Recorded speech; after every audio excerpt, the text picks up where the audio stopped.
I'm sorry, मला पूनम काकूला सगळं सांगावं लागलं. काय? कोणी सांगितलं होतं तुला हा आगाऊपणा करायला? Mind your tongue Sulekha.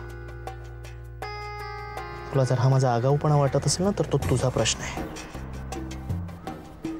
मी तेच केलं जे त्यावेळी कुठलाही माणूस करेल ज्याला समोरच्याच्या भावना कळतात.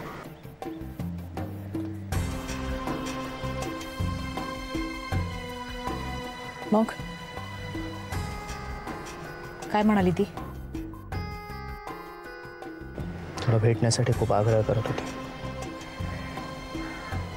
नशीब माझा इथे नाही आणलंस तिला. आणलंही असतं आणि आणलं असतं तर मी त्यात काही गैर केलं असतं असं मला वाटत नाही. तिला तुझ्याविषयी इतकं वाटतं की तुझ्याशिवाय तिच्या घशाखाली एक खास उतरत नाही. आणि एक तू आहेस. आपल्या माणसांबद्दल काय प्रॉब्लेम आहे का तुला? जाऊ दे ना, मला या विषयावर बोलायचं नाही. पण तुला ऐकावं लागेल. आजपर्यंत खूप बोललीस. आता मी काय सांगतो ते नीट ऐक. मी माझ्या वकिलांशी बोललोय. हिअरिंगच्या दिवशी कोर्टात अभिमान विरुद्ध आय विटनेस म्हणून तू साक्ष देतेस. That's final. तुला काय वेळ लागलं? हवं तर तसं समज. खूप खरं केलं स्वतःच आणि ते खरं करूनही तुझ्या हाती काही लागलं नाही. फक्त फिरत राहिली आहेस चोरासारखी इकडे तिकडे. सुलेखा, आता मी तुला तसं करू देणार नाही. ती एक साक्ष झाल्यावर ते जीव घेतील माझा. जीव घ्यायला काय बापाचं राज्य आहे त्यांच्या? कायदा नावाची काही गोष्ट आहे की नाही? आणि तू का घाबरते सुलेखा? मी आहे ना. तुझ्या केसालाही धक्का लागू देणार नाही मी. बस. आणि मी नाही आले तर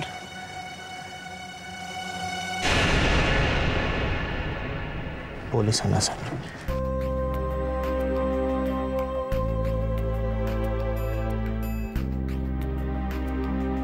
फिर्यादीच्या पिंजऱ्यातून आरोपीच्या पिंजऱ्यात उभा करायला त्यांना वेळ नाही लागणार तुला.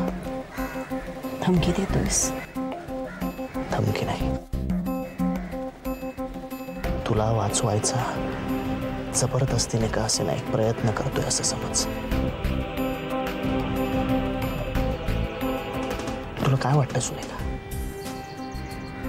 या केसमध्ये अभिमान सुटला किंवा त्याला शिक्षा झाली तरी तो सरंजामी तुला सोडेल? त्याच्याकडे इन्स्पेक्टर विक्रांत भोसले. तुला फरारी घोषित करायला त्यांना वेळ नाही लागणार.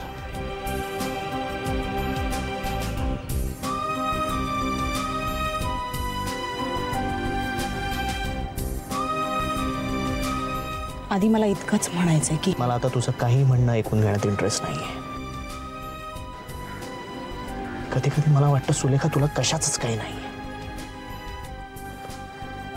ना बाळकाकाच्या खुनाचा, ना अभिमानच्या शिक्षेचा. तुला फक्त इंटरेस्ट आहे ते इथून तिथे पळण्यात. ते का ते मला अजून कळलेलं नाही आणि ते जाणून घेण्यात मला इंटरेस्टही नाही. तुझ्याकडे फक्त दोन पर्याय आहेत. एक, मी सांगतो तिथे राहायचं आणि मी सांगतो त्या दिवशी कोर्टात येऊन साक्ष द्यायची. तुझ्या खाण्यापिण्याची आणि तुला कोर्टात सुरक्षित घेऊन जाण्याची जबाबदारी माझी. कळलं?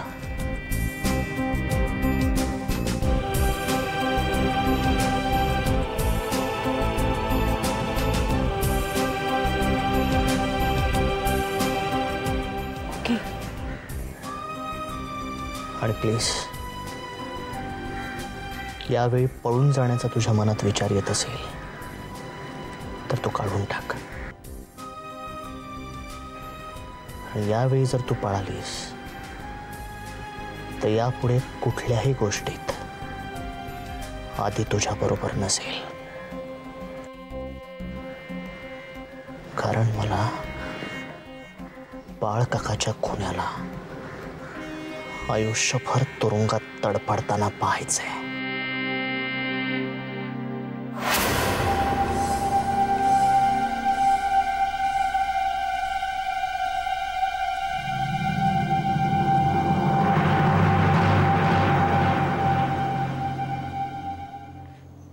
साहेब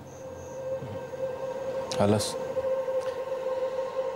हा कागद आहे तुझ्याकडे? कशाला? यादी बनवायची. यादी? पूजेची. काही लोकांची खेटरानं पूजा करायची. खेटरानं. खरं तर धिंडच काढायची आहे, पण नियमाप्रमाणे एक एक काम करत जाऊ. खूप छळलं काही लोकांनी, त्यांची पूजा करायची. त्या पोरीचा काही पत्ता?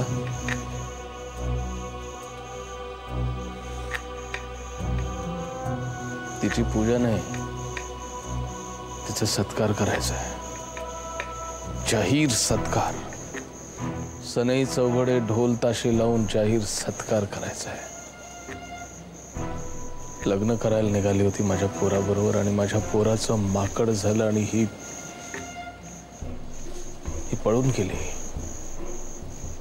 साहेब, अजूनही वेळ गेलेली नाहीये. जे महिनाभरात झालं नाही ते आत्ता होणार आहे. आणि तो चंद्या ऐन वेळेला त्याच्या रक्तातलं शास्त्री पण जाग झालं बघ. एक साक्ष हवी होती रे त्याची. करोडपती झाला असता. नाही, चल माझंच चुकलं. मला कळायला पाहिजे होतं. या सगळ्यांच्या रक्तात शास्त्रीपणा, हट्टीपणा ठोसून भरलाय. आता आपल्या विरोधात कोर्टात बघ कसा पोपटासारखा बोलत राहील. तुम्ही चंदूची काळजी करू नका. चंदू आपलं काही वाकडं करू शकणार नाही आणि करणार नाही. चंदू आपला आहे. आपणही त्याच्यासाठी खूप केलंय. आपण त्याला जवळ केलं, पण त्याने आपल्याला दूर लोटलंय. मग आता आपल्याला त्याच्यासाठी काहीतरी करावं लागेल. म्हणजे व्यवस्थित केलेला प्लान न फसण्यासाठी काही शक्यता दूर कराव्या लागतात.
आदिनाथ,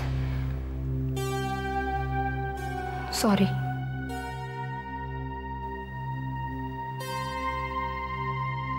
मी तुम्हाला समजून घ्यायचा प्रयत्नच नाही केला. बाळकाकांची केस, ऑफिसची कामं, या सगळ्यामुळे तुम्हाला किती त्रास झाला असेल.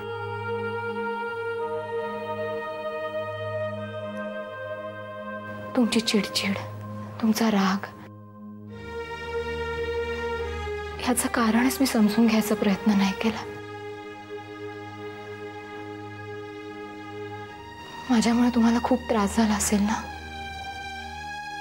शुभ्रा, रोज रात्री आपली भांडणं व्हायची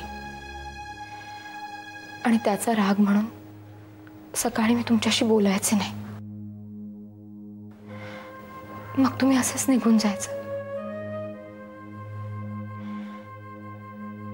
काय वाटत असेल तुम्हाला?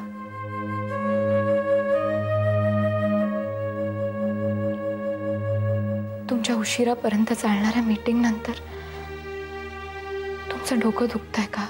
तुम्ही दमलायत का? अशा छोट्या छोट्या चौकशा सुद्धा पुरेशा असतात. पण मी त्यातलं काही केलं नाही. शुभ्रा, ठीक आहे ना, राग सगळ्यांनाच येतो. मला सुद्धा नव्हता का आला राग. तुमचा राग होता, पण माझा फक्त हट्टीपणा.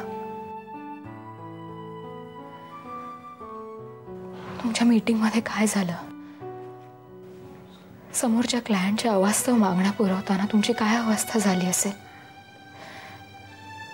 याचा कधीच विचार नाही केला मी.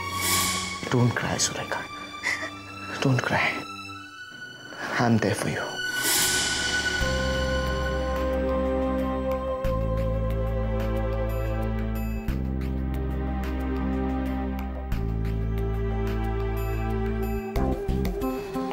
मी तुम्हाला कधी बोलले नाही, पण रोज रात्री तुम्हाला येणारे फोन आणि त्यानंतर तुमची होणारी तळमळ, तुमचं अस्वस्थपणे येरझारा घालणं, सगळं दिसत होतं मला. पण तरी क्षणभर असं वाटायचं की तो फोन घ्यावा आणि त्यांना विचारावं की तुम्ही असं काय बोलताय की एवढे अस्वस्थ होत आहेत.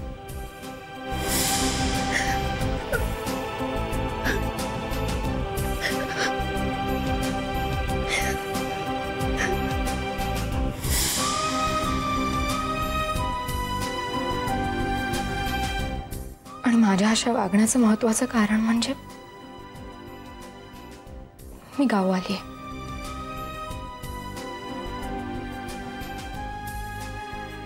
दुसरी कोणीतरी शहरातली मुलगी असती तर तिला कळलं असतं, समजून घेतलं असतं तिने.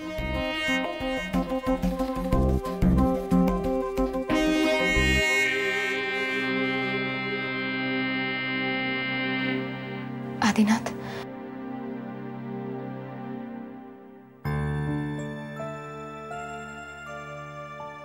माझ्या अशा वागण्यामुळे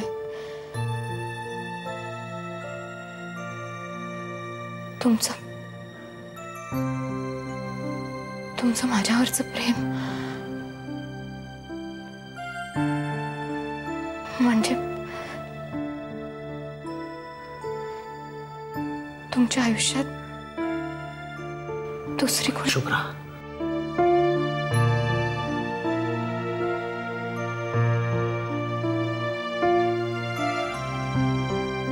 आदिनाथ, तुम्ही मला सोडून नाही ना जाणार?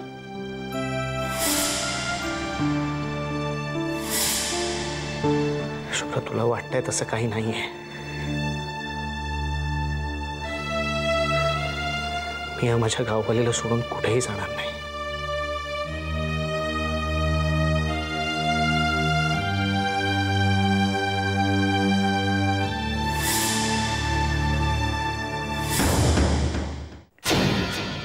आज परमेश्वराला पुन्हा भक्ताची आठवण कशी काय आली? कोण भक्त, कोण परमेश्वर? अरे परमेश्वर परमेश्वरच आहे, पण भक्त भक्त राहिला नाहीये. आणि आता तो राहणारही नाही, कारण भक्ती वेगळी आणि मिंधेपणा वेगळा. अजूनही वेळ गेलेली नाहीये. विचार कर, आपला आपला म्हणून जवळ केला, पण तू पाठीत सुरा खुपसतोयस. पाठीत सुरा खुपसाचे संस्कार शास्त्री कुटुंबात होत नाहीत. मी जे करतोय ना ते माझं कर्तव्य आहे. आणि कोर्ट पण तेच करेल जे कोर्टाचं कर्तव्य असेल. अभिमाननं खून केलाय माझ्या काकाचा. 1 मिनिट. तो खून झालाय, पण कुणी केलाय हे अजून कळायचंय. त्याआधी तू त्याला खुनी बोलू शकत नाहीस आणि कोर्ट देखील म्हणणार नाही, कारण त्याच्यावर खुनाचा आरोप आहे. फक्त आरोप. मग त्याला वेडा ठरवायची काय गरज आहे? त्याचा विचार कोर्ट करेल, तू नको करूस. मग तो खुनी आहे की नाही याचा पण विचार कोर्टच करेल. तुम्ही कशाला ठरवताय? हे बघ, मला तुझ्यासारखे शब्दांचे खेळ खेळता येत नाहीत. खूप केलंयस तू साहेबांसाठी.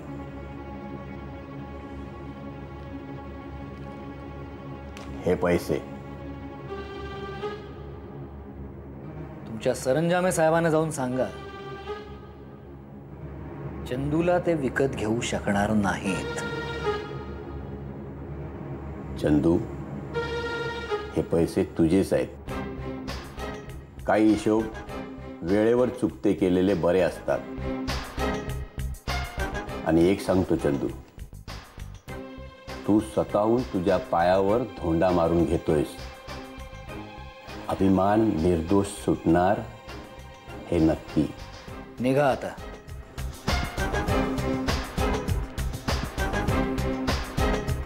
भाई, ज्ञानेश्वर माऊली, ज्ञानोबा माऊली.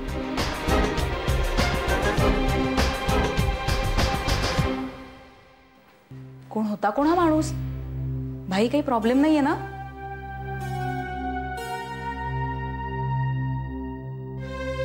सरंजाम्यांचा माणूस होता. धमकी द्यायला आला होता मला. केस सुरू व्हायला खूप कमी दिवस राहिलेत ना, त्यामुळे सगळे प्रयत्न सुरू केलेत त्याने. आणि यांच्या या फुकटच्या धमक्यांना भीक घालणार नाहीये मी. धमकी देण्याशिवाय दुसरं काही येतच नाहीये ना. पण तू काळजी करू नकोस. माझ्या अंगालाही हात लावू शकणार नाहीयेत ते. अरे आत्ता काही नाही करणार ते, पण नंतर. नंतरचं नंतर बघू ना प्रिया. नंतरचं नंतर बघू काय?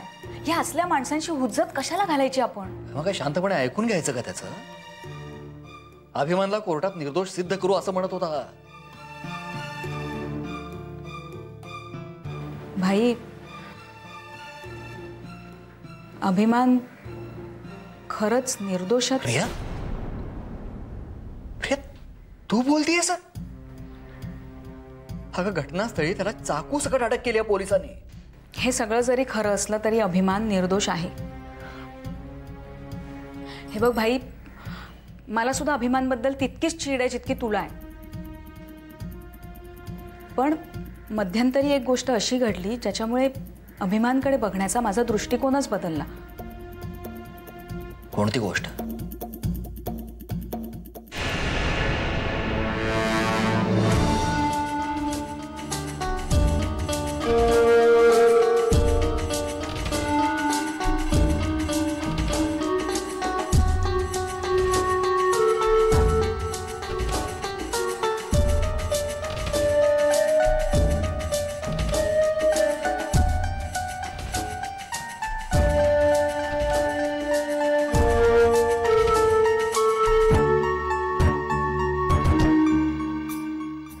आणि भाई, हिप्नॉटिझमच्या प्रभावाखाली असताना माणूस खोटं बोलू शकत नाही.